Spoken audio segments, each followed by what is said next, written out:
আসসালামু আলাইকুম রহমতুল্লাহি বারাকাতুহ। কেমন আছেন সবাই? আশা করি আলহামদুলিল্লাহ সবাই ভালো আছেন।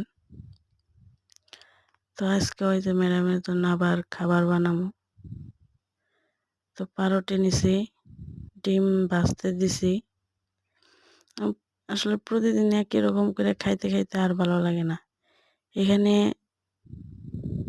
মানে সকালেও রুটি খাও, দুপুরেও খাও, বিকালেও খাও, রাইতে হলে রাইতেও খাও। সবসময় এরা রুটি খায়।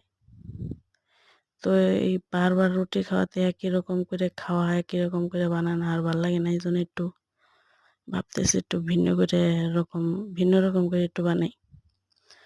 তো ডিম ভাজার পরে যে কাইটা নিয়ে একটু পাউরুটি দিয়ে দিলাম, যাতে পাউরুটিটা একটু গরম হয় তাপে। আর এটার একটা ক্রিম, মানে এটার লেবনা কয় এরা। তো এই ক্রিমটা এই রুটির মধ্যে দিয়ে খাইয়ে নেব।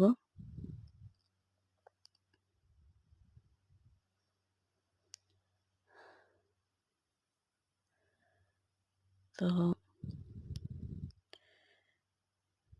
একটু গরম করে নিতেছি পাউরুটিটারে। এরা এত কেমনে খায় রুটি? সারাদিন রুটি খাইব, সমস্যা নাই। 3-4 বেলা রুটি খাইব, সমস্যা নাই। আমরা সেন পারি না খাইতে। তো এই যে লেটুস পাতা দিয়ে দিলাম। লেটুস পাতা দিয়ে সেম একটু বার্গারের মতো, মানে বার্গার টাইপের আর কি। বার্গারের তো বার্গার থাকে, এটার মধ্যে বার্গার নেই, ডিম। ডিম এখন বার্গার। এক হাত দিয়ে ভিডিও করতেছি আর এক হাত দিয়ে কাজ করতেছি, তো একটু অন্যরকম হইতেছে, কেউ মনে নেবেন না। এলোমেলো হইতেছে, একটু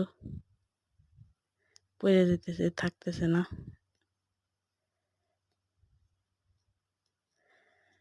তো পড়াই হয়ে গেছে, এখন শুধু একটু হালকা গরম করব।